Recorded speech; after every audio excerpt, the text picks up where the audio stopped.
INEC has withdrawn 25 certificates of return due to court cases. Stringent new rules for journalist and media coverage of the National Assembly.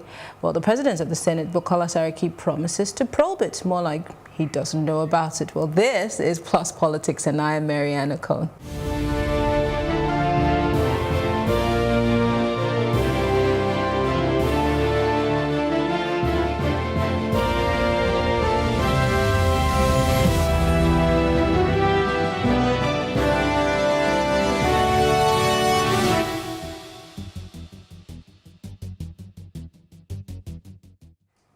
The President of the Senate, Bukola Saraki, has reacted to the controversy over new requirements for accreditation of journalists intending to cover the National Assembly, claiming he was never a part of the decision that led to the new guidelines. Now, we will be taking a look at that guideline, and of course, I will be talking with, in the studio this evening, Mr. John Wesley. He's a political analyst. It's good to have you join us, Mr. John. Thank you very much. And of course, we have Fumi Dosomu Ayola. She's also a political analyst. It's good to have you join us. Thank you. How are you? All right, lady and gentlemen, I decided to get a copy of these guidelines so that we could actually look at it one-on-one.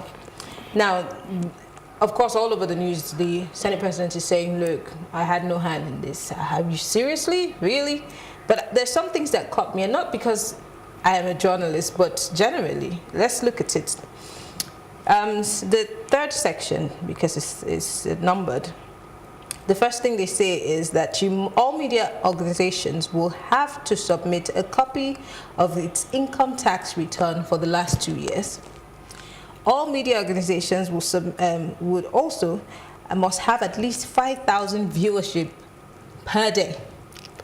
The sites must have been in operation, that's for the online media platforms. The sites must have been in operation for more than 5 years to provide satisfactory evidence to this effect, with clippings of the news utilized especially for parliamentary news. Now, they're also saying that only television stations with national coverage and specific independent producers with current running programs on the National Assembly will be allowed access into the chambers on a permanent basis. I just picked out those three because it jumped out at me. Maybe it's just me, but again, it reminds me of the social media bill that we tossed, into the dustbin. So again, is this another strategy from the National Assembly? Well, for me, it's just a whip on the press. The truth remains that, you see, the way these guys operate, they are not interested in you guys talking about what they do. If possible, they shove out all the press, and then they do all they want to do, meetings and sessions. And then they say all the highs for the billions, for the trillions, and then they share the money, and they are done. But it is rather unfortunate that they have failed to come to terms with the fact that the young man in the constituency of the Senate President doesn't have access to the National Assembly, but he's got access to Facebook, he's got access to all the social media platforms, and he's that access to probably the local channel in his constituency. It doesn't have 5,000 views. Do you understand? So, and that's the only way that young man who actually voted for the Senate President could tell if the Senate President is doing well or not. Mm-hmm. He can't come to Abuja. And so what they are trying to do is to ensure that that young man knows nothing about what they do, but you want to come back to that young man to say, vote for me. So that's the problem. So unfortunate for every other person who doesn't have one or two things that have been mentioned, eventually turns out to be politicized. I won't be surprised if some of the senators and honorable members have grown their own set of media guys whom they will provide with all of this requirement just to chase out those who were already existing. You literally took the question for her out of my mouth. Now, in Nigeria, we have politicians, known politicians who own media houses. We have stations who are pro-past certain political parties. there are just a handful of these media houses who do not necessarily sing praises. Exactly. And this is ditto for state-owned media houses, yeah. which cannot necessarily be as objective as they would want to. So when we see stuff like this come out and it has the National Assembly written all over it, but then the Senate President says, I don't know about it. What does this say about information management on the floor of the National Assembly? Let me first start by saying that the National Assembly, it is possible, and I honestly want to be on the side of my Senate President this time. Okay. I'm not usually behind him, right? But it is possible that they didn't know about it. There's an admin in the Senate, the National Assembly clerk, who does all those administrative stuff, right? So there is a small likelihood. So you're telling me that there's somebody in the National Assembly that would have the temerity to probably maybe also be somewhat of telepathic to know what's going on in the minds of all of the senators, take for example, to put out a message without the knowledge of the Senate? I also don't think that it's something that's in the mind of all the senators. I think even the senators are probably not all completely in agreement with this, if you ask me. Yes, there's some who because of the dirty work and whatever they want to do, are strictly want to reduce press coverage, right? But there are also some who have tried for their constituencies, who would want their what they have done, right? They want it showcased and want the people to know about it. So I'm sure we'll have in that National Assembly two different sets of people. What I'm trying to say is that there is a National Assembly admin office, right? There's an admin clerk who does most of this. This is not as such lawmaking. It's more in-house administrative work. I know. Right. So maybe it did go to the Senate President. But can this in-house administrative work, whether it be, I mean, of course, the Senate President does not have to oversee the day-to-day runnings of the premises and who comes in. But when it comes down to the press and issues that they know might blow back, he has to have this essay of sorts in it. I agree with you. So I'm still going back to my question.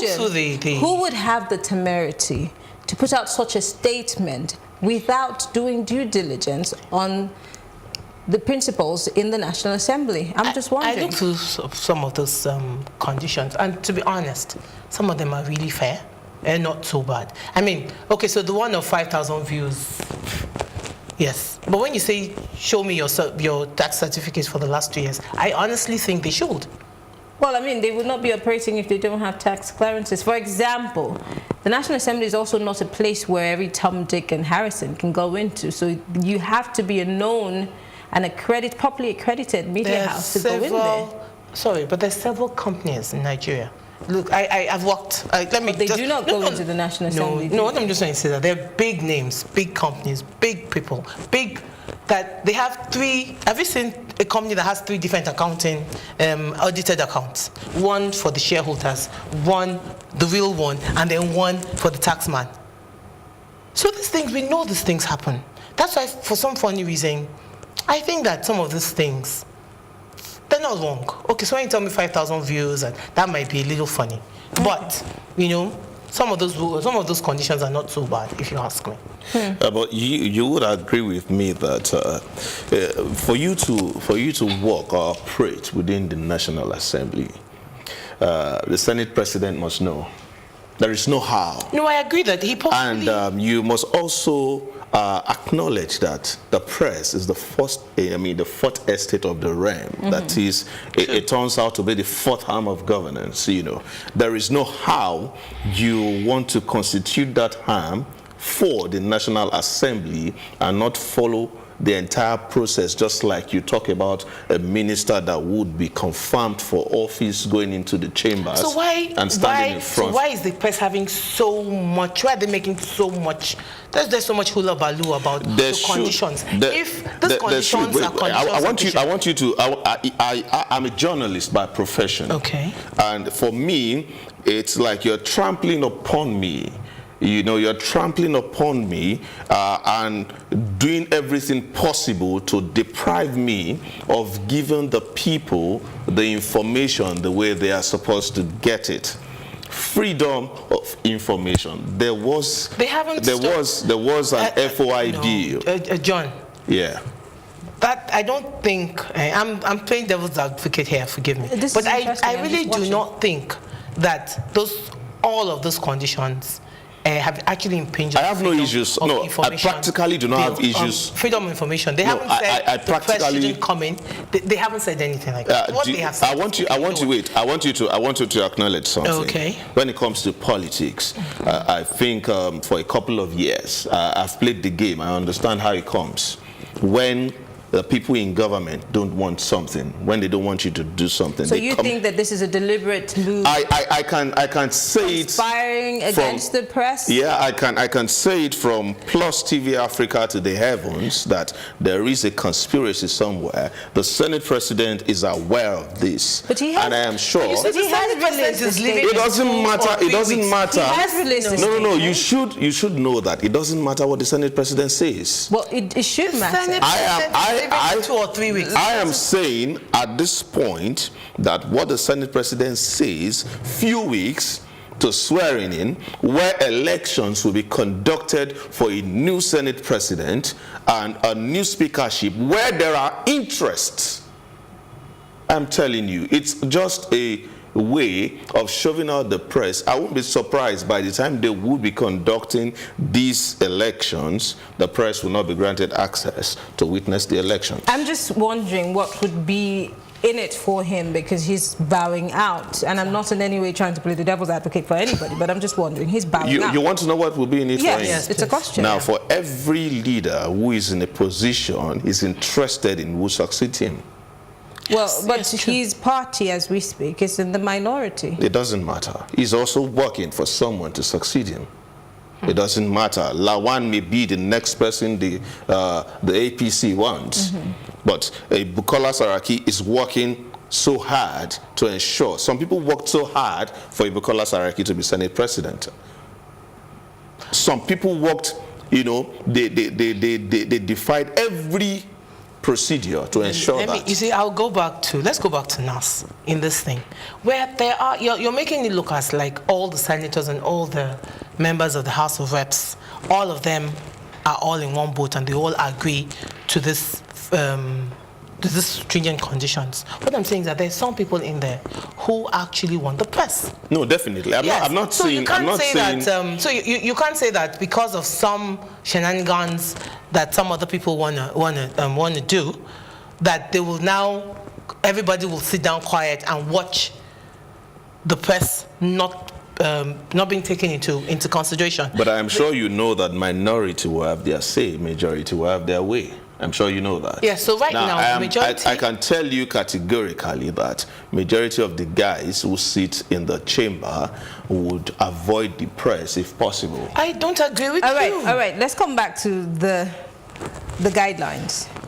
For every organization or every business operation, there are rules and regulations. Have we explored the aspect of the fact that maybe certain persons who, in quotes, pressmen, must have violated certain rules and regulations because maybe the National Assembly administration did not necessarily impose, certain things on people, and so they must have taken advantage of it. Hence the reason for this, even though the Senate President is still saying that he wasn't part of this guideline put together. The clerk of NAS has actually come up to say that they were reviewing it.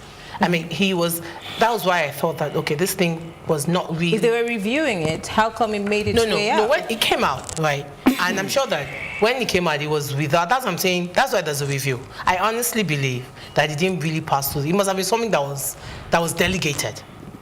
Okay, would you mind if I read something from here? It's okay. All right, now, this was a response of the Senate press call. Now, I'm going to read section 3 and section 4. It says that journalists of the corps had earlier faced similar actions from management when they were vacated from using their newsroom located in the hearing room 2 and shut out from covering what? Plenary for the Senate press. What were the reasons? Now, the reasons, now I'm going further. Now, number 4 says that Section 222 of the Constitution of the Federal Republic of Nigeria, as amended, empowers the media to hold government and its institution accountable to people. Now, I want to say this very clearly, that the reasons why they did this must be because there were things that the Senate body would not want the press to talk about. This is a theory that you think is the reason. Okay, now let me take you back. I'm going to take you back to student unionism, right? Now, when I was in the university as a parliamentary leader, now we have all these guys who report press and all of that. Normally we allow them. We allow the Congress. But whenever we do not want the press to know what we are up to, and then we shove all of these guys out, we shove the Congress, regardless of whatever anybody says. Eventually, it's either there's an impeachment coming, eventually it's either there is something that is about to happen. So I am of the opinion, But this isn't the student union government, this is the National Assembly. But that is to tell you, I am only giving you an example. I get that is what transcends, what we operate, if you know, what we operate at that lower level. The system of operation practically is what you see at the National Assembly and what you see at the House of Assembly. And if I know a little well, I am very familiar with the National Assembly to an extent. I'll tell you clearly, even from senators that I know as friends and all of that, I will tell you that if they do not want you to know something, particularly revolving around either a probe, either money, either something, they will shove you out. There's nothing you can do about it. So for me, you seem to totally disagree with this. All of a sudden, you're backing the National Assembly. Let me go back to him. Why does your gut feeling tell you that this is not the reason why? Because of what he just said. So if they still shove the journalists out when they want to do whatever it is they want to do, why go through the process of having some major stringent conditions? Because if at the end of the day, because if they shove them out the way he's saying, yes, it would make a big news, of course. But they've shoved them out not once, not twice. They've shoved them out before, and nothing came out of it. So why will they go? My honest gut feeling really is that this thing was delegated. It wasn't properly reviewed, and it was pushed out. I'll ask you a question. For example, you run a company, let's say, for example, Plus TV Africa, and you want to put out a press, let's say, press statement in other media houses, and you delegate it to me. Yeah. The thing that you expect me to do is when I'm done with it, I would bring it back to you to append your signature before I put it out. True. So I have a problem with that, your delegated statement, because if it was delegated, it should have come back. The National Assembly administration or the clerk would not be feigning ignorance. Mr. Senate President would not be feigning ignorance. No, the clerk is not feigning ignorance. So the clerk is actually. We're reviewing it. I'm sorry. Yes, but we're reviewing it is different from we put it out. No, he agreed that he put it out. For me, but there was a review going on. Honestly, no, we're not talking about review anymore because we have a response already. This is a response from the Senate core. I see. We have a response. In the place where you're still talking about review, we will not be talking about a response. It means that something had reached the office of the Senate press corps and then they are responding. So it's not about review anymore. And I am saying it repeatedly. It's only that the Senate President would say that he doesn't want to be associated with it. But the Senate President, 100%, I can tell you that he is aware of this move. Okay. And he can't for any reason. For public reasons, he may say that he's not aware and then he will probe it. Maybe, but for a response, we have a response from the Senate press corps. Honestly, if I do not receive a letter, will I reply?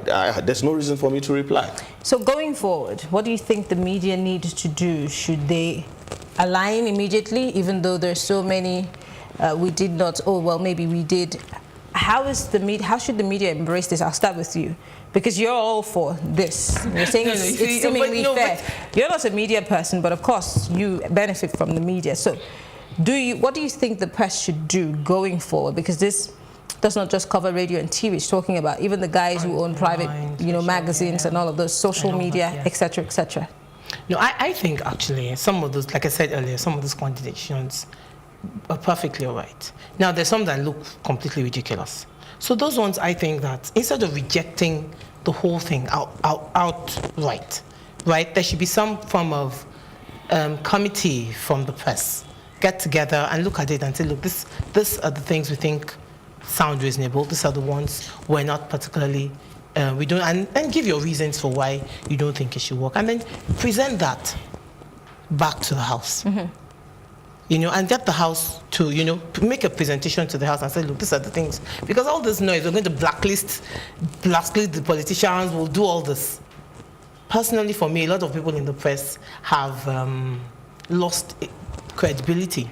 So, sorry, what do you mean by a lot of people in the press? Me, maybe not a lot. You're making a blanket statement. So maybe again. I shouldn't. I shouldn't have said that. But the truth of the matter is that a lot of the times when you want to do a press interview or something, you have to settle the press. And I'm talking from personal experience. Brown envelopes here, there, and you just have to. So for me, I'm not particularly, I think the person has the bigger brown envelope sometimes gets the news out. Or gets their own. I want to disagree with you again. I'm telling you this, and I'm telling you this. Would you like to respond? Okay, I have done this on. For me, at this juncture, I like to say this. You see, the press is interested in every good news and every bad news, right? And it's the job of the press to release news, right? But the truth of the matter is, it depends on the slant you want the press to give it out. If you want it on a slant where you want it favorable, and that's where you talk about those who grace palms with envelopes and all of that. It happens everywhere, all over the world. All over the world, I tell you. It's not about Nigeria or something, So, but the truth of the matter is this. Like from the response of the Senate Press Corps, they said they have had situations where they already called the attention of the Senate management about guys who are doing poor reportage. And the management has done nothing about it, and they have consistently reported activities of the National Assembly, that they themselves fished out these guys. Yes, so, but nothing was done. So that's why I said earlier on that this move is actually to shove out some guys who probably are the good guys, and then give room for these guys to keep doing all sorts. Now, my submission is this. The press should continue with giving good news. You see, that's the only thing. John has agreed with me that you have good journalists, but I mean, he's just agreed with me. So I have to make that clear. I have to establish that. I have to establish that so that you know that these guys who are working also, they don't want to mingle with the bad guys, and so they don't want these bad guys to have anything to do with them where they are operating. More like give them a bad name. Do you understand? And so if they at any point in time mention that these guys are operating one step out, and the management of the Senate isn't doing anything, and here we are having a circular saying that if you don't have this, if you don't have this, if you don't have that. Are you so sure that is the good guys they want to push his opinion? No, I mean, that's why. I mean, why are you so sure that it's the good guys that they want to push out? Because we need to round this up. So, okay, as much as it is opinionated, I tell you that we are in a country where you said something before we came on air. You said you worked with a couple of guys. When you tell them the truth, they don't want to listen. And so we have a couple of guys who want to do pure reportage, and these guys in the Senate don't want these guys. They want it reported the way they want it. And that's my submission. Interesting. I like the fact that both of you have different opinions on this matter, but thank you very much for me, Dosomo Yola and John Wesley, for being part of this conversation. It's still out there, of course. We will keep an eye on this story as it develops, and finally wait to hear from the Senate President and the management of the Senate on what the way forward will be, or if you do not meet this, because they have said any media organization that does not meet the above requirement will be captured under temporary accreditation. In other words, after a while, you'll be kicked out. But thank you very much for having this conversation with me. But you're not going anywhere. We'll take a short break. When we return, we'll be talking about INEC and the certificate of return. Stay with us. You don't want to go anywhere.